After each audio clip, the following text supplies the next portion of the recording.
It's your captain for all things creative coming at you with Love is Blind UK episode 9 and 10 review. If you're new to this channel, welcome. Please like and subscribe. And if you're returning, thank you for rocking with us. Also, if you're in the US, please register to vote if you haven't already. And if you are registered, make a plan to vote and do it in November. All right, let's get into this episode because it was good. First drop was the stag party in episode 9. Featuring drinking and the grooms. Then you see the hen party or the bachelorette party featuring shirtless men doing acrobatics and the ladies all drinking together. Catherine says that her parents like Freddie and why wouldn't they? And Sabrina cries about how lucky she is to have Steven, and Demi also gushes about how happy she is. The men unite with their groomsmen and play indoor sports. And then Jasmine calls Bobby during their parties to brag about the strippers. Also, Freddie and Tom have a huddle about their doubts about getting married. And Tom saying he's wondering whether he should keep trusting the experiment because everybody else is all happy, but them two is like, oh, we the fools.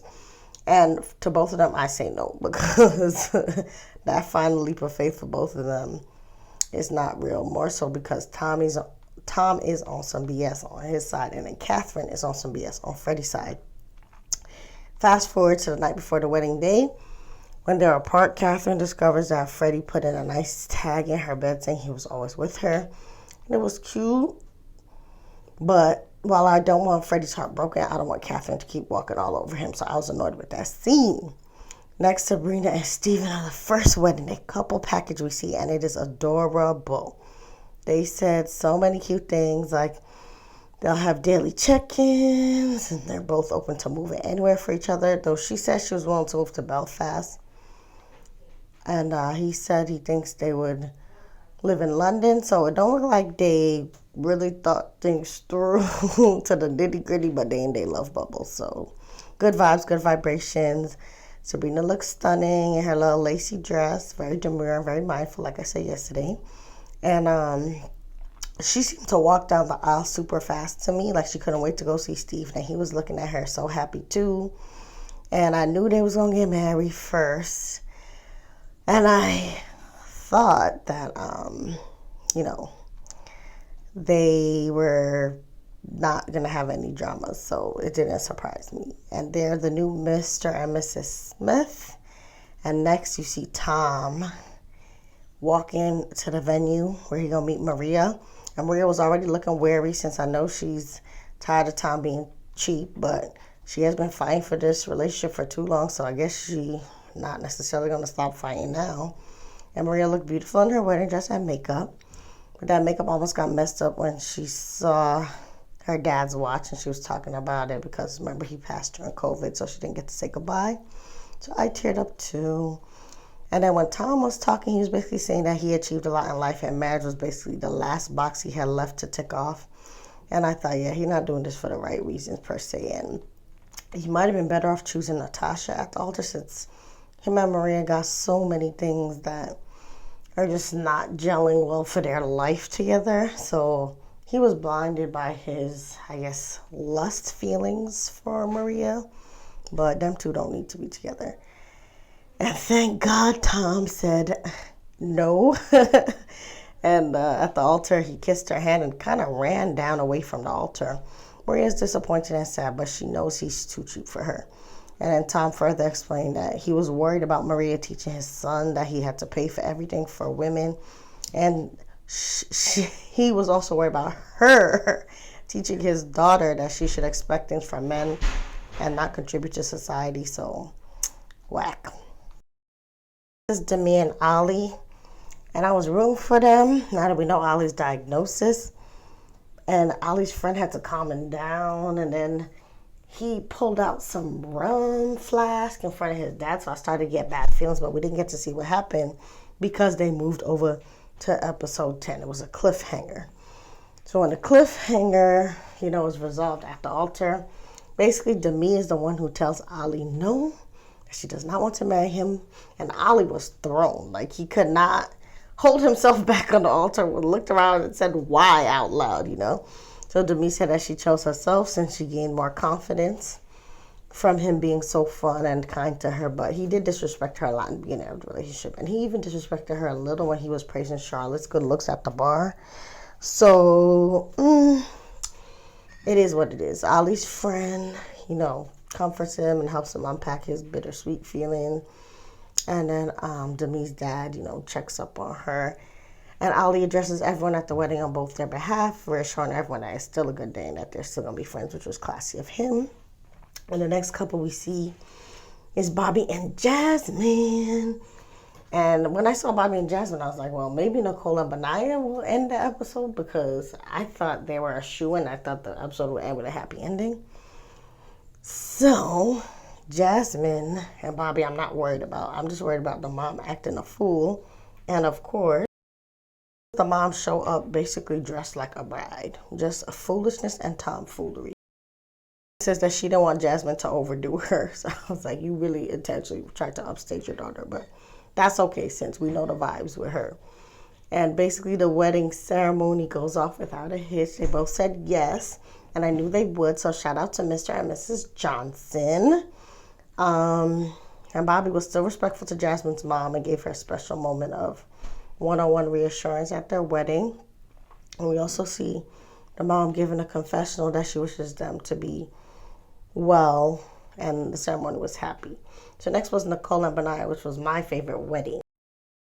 Now, I thought they would close the episode, but then I was like, well, now we know that Freddie and Catherine gonna end it, and that's gonna be on some BS. So I guess I knew it wasn't gonna end with a happy couple, because Nicole and Benaya was the last happy couple left. So basically, Nicole was expressing her doubts a little bit about loving Benaya, but not being sure.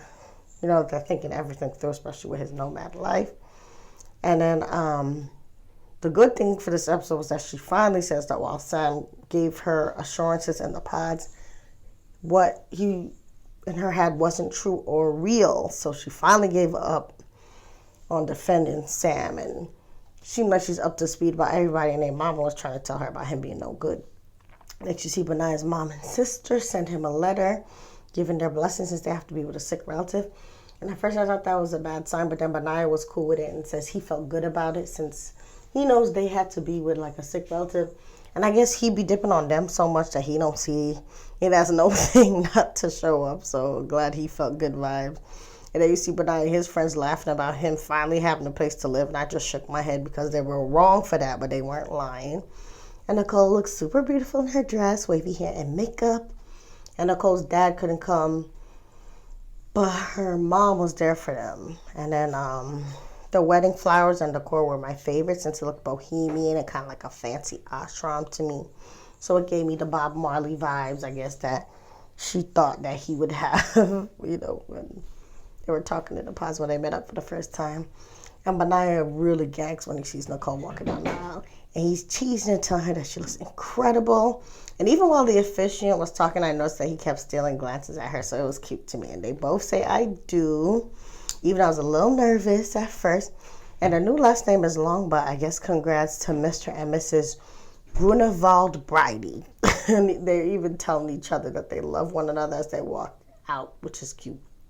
And last but not least, we see Freddie and Catherine. Who are the heroes for this last episode are Freddie's siblings, because if you look at this picture, Kathy had Freddie fooled. I'm pretty sure. And I think Freddie, came into the day really considering saying yes to her because he got her earrings. He was sending all them love notes and whatnot. But first, when Freddie and his sister and brother were all on the couch, the sister just drops her anxieties onto him and gives him the wisdom that she thinks that Catherine is lovely, but the two of them are on different pages in life. So she got a big knot in her stomach about Catherine. And I thought, oh, wow, Catherine's sister is acting like how I thought Jasmine's mom was going to be acting, since she's not aggressively telling Freddie what to do, but she's definitely applying full manipulative pressure on Freddie to drop Catherine with supreme finesse. And Catherine had, talked about her birth mom rejecting her. So her expectations on reassurance from Freddie are massive. And I guess the siblings could feel the negative energy from her, and When Catherine's glam is done and she's in her dress, she did look the best to me, since the flowers and her lace and the glitter on her dress are more my style, since I like the sparkle and I like the corset and all of that. So Catherine ate with her wedding look. But when Freddie was still getting ready, he says that he values his sister's opinion, And he also thinks that Catherine is beautiful and she's there for him. And then when they're about to walk down the aisle, his brother finished the emotional deal by putting his head on Freddie's chest. He looked at him kind of with tears in his eyes and was like, Freddie! And I feel like in his own way, that boy was trying to stop him. His brother is a real one. He was like, Freddie, don't do it. And Freddie looked down and was like, you okay? So Freddie knew that even his brother was bothered by it. So I feel like the combo between the sister and the brother, letting him know what they know in their bones is not the right decision for him, helped Freddie on that altar. Because when it was time for people to stand for the bride, you see Freddie's sister just rolling her eyes, and that cameraman is messy for catching that. So I had to collect myself because them camera shots had me weak. But when the altar time came and it was time to say I do or no, Catherine said yes first. But then when they asked Freddie, what he was going to do, he paused, started with the I love you. That's what I knew. He did the right thing. And then he told her no, much to the relief of his siblings and to me. And a whole bunch of people at the wedding video get to crying. And then Freddie gives this great speech about loving her, but looking at her and knowing that there are mountains for them left to climb. And he gives her a hug. And she seemed to accept the hug at first, but then the microphone catches her whispering to him, don't hug me. And I almost fell out again because she was back to being her mean self to him. But I low-key did understand Catherine in that moment, because how could you not be a little bit on her side? She was just embarrassed, So it's like, you gonna embarrass me and then try to touch me? No, don't touch me. Just walk on by. But I'm still on Freddie's side bigly for the most part, because I know Freddie might have married her if both his siblings didn't peep who she was and warn him. And if she herself didn't embarrass him like that several times, any chance she got, down to the clothing store, down to the bar, to the extent that even the other pod guys stepped up to Freddie and was like, you don't want that bra at the bar. And then this I got from listening to Out of the Pods podcast, I guess. None of the ladies on the cast is following Catherine, apparently, even though they all still follow Freddie. And apparently now Catherine is following Sam. So speculation is that she really did link up with Sam. So kudos to Freddie for dodging that bullet. Kudos to Ali also for dodging that bullet, because he peeped her with that bougie, pretentious club from Jump Street. So Ali, he's neurodivergent, but the boy got sense, And you gotta understand that everybody got different intelligences, and I think Ali was the smartest one between him and Freddie for sure. And Freddie finally caught up to what Ali was seeing. And kudos to Freddie for this version of his happy ending, because I could see there's a lot of peer pressure in this cast to say yes, because most of them were saying yes, and him and Tom had to huddle and catch each other and be like, listen, are we the crazy ones, But again, they were walking in their own truth. And, my family always says you can't sleep with somebody else's eyes, or else you're going to wake up in a different place. So they had to look at their own situations. And Freddie was right for, stopping that girl from hurting her anymore. And when I say girl, I mean it, since Catherine has a lot of growing up to do.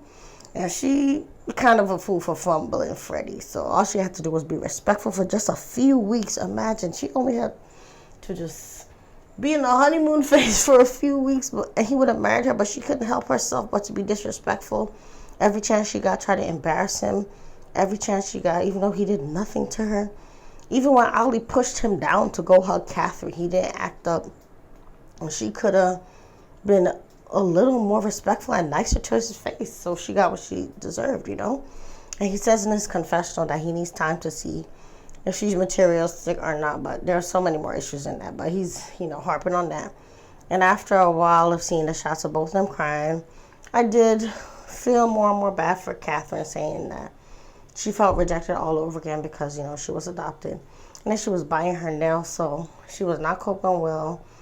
But again, you reap what you sow, because as much as she is hurt in this one moment of rejection, she wasn't thinking of Freddie's hurt and feelings, all those many moments she rejected him and clowned him and emotionally hurt him to his face, shutting down his jokes, flirting with Sam, making fun of the engagement ring he gave her publicly. Now, as bad as she felt that one moment at the altar, she made Freddie feel bad and rejected and judged plenty of times in their short time together. So that's the way the cookie crumbles, y'all. So it ends with everybody saying their different goodbyes, and they'll basically say that they had amazing experiences in spite of the drama. And I like this cast. I think they should keep this age, the 30s. Say how you felt about the season in the comments. And remember, you are the master of your fate and the captain of your soul. And shout out to Freddie. Bye.